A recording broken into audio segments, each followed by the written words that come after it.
For 39 years, the official record said the 1987 Rugby World Cup was played clean, the first global tournament, every nation equal, every player amateur. The International Rugby Board made sure you'd never learn that the eligibility vote for 30 banned players was falsified before the opening ceremony, and the men who falsified it spent 4 decades writing the history that followed. That's the story they tell. It isn't what happened. Someone made sure you'd never hear this. Here's what the records were rewritten to hide. Rugby union in 1987 was still officially amateur. That meant no contracts, no agents, no appearance fees. The rules were signed by every national union on the planet. The World Cup, hosted across New Zealand and Australia that May, was supposed to be proof that the game could go global and stay clean. 30 All Blacks had already destroyed that idea. In 1986, 30 New Zealand players defied an international sports boycott and toured apartheid South Africa anyway. They were called the Cavaliers. They were paid to go. The IRB banned them publicly on March 14, 1986. No World Cup. That was the official ruling, delivered in a statement the rugby world accepted and moved on from. Here's the first crack. The ban lasted 7 months. In October 1986, the IRB convened a closed session in London. No press, no observers, no transcript made public. What emerged was a brief statement.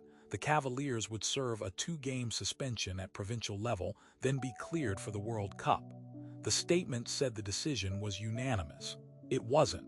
3 board members voted against reinstatement. Their names do not appear in the public minutes. Those minutes, the official record, were amended before they were filed. A former IRB secretary confirmed this in 1998 in a single interview with a Dublin sports journal that ran on page 11 and was never reprinted. He said the vote had been recorded incorrectly. He said he was told to let it stand. He gave no names. The journal folded 2 years later. The interview has never appeared in any official account of that tournament. Now, the obvious read is straightforward. Corruption. A powerful union pressured the board.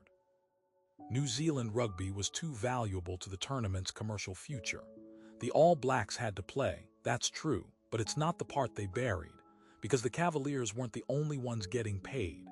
England's Rugby Football Union had an internal investigation running simultaneously, a 47-page report commissioned in 1985, documenting undisclosed payments to players across 5 nations: Scotland, France, Australia, South Africa, New Zealand.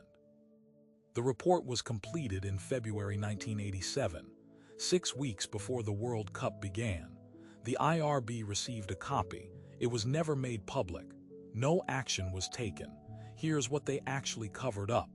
The IRB hadn't just heard rumors. They had a document, specific amounts, specific players, specific transfer mechanisms, club foundations, coaching contracts, appearance payments recorded as travel reimbursements. The paper trail ran through official union accounts. England and Scotland had complied with the amateur code. Their players weren't paid. Some of them had turned down serious money offers from Southern Hemisphere clubs, sponsorship arrangements, because they believed the rules were real. They weren't. While those players were protecting their amateur status, their opponents had already crossed the line with the full knowledge of the governing body that was supposed to enforce it. The 47-page report named players active at that World Cup. It named union officials who approved the transfers. It named amounts. The IRB shelved it. Not quietly, deliberately. Board Chairman Keith Rowland signed the document on March 3, 1987.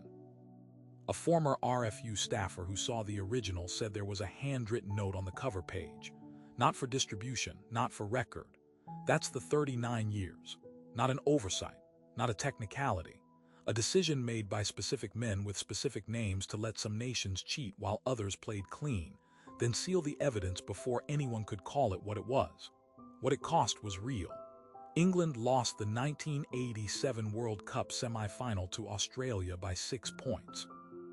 3 Australian players involved in that match were named in the RFU report. England's squad was selected entirely from unpaid amateurs. Some gave up more than a year's income to stay eligible for that tournament. They lost. to men the IRB already knew had been paid. Scotland didn't make it out of the quarterfinals. Their coaching staff believed the gap was fitness, that they simply weren't training at the level of the Southern Hemisphere sides. They weren't wrong about the gap. They were wrong about why it existed. The IRB declared the tournament a success. Rugby went professional in 1995. When it did, the 1987 report was never mentioned. The amended minutes from October 1986 remain filed as the official record of that meeting.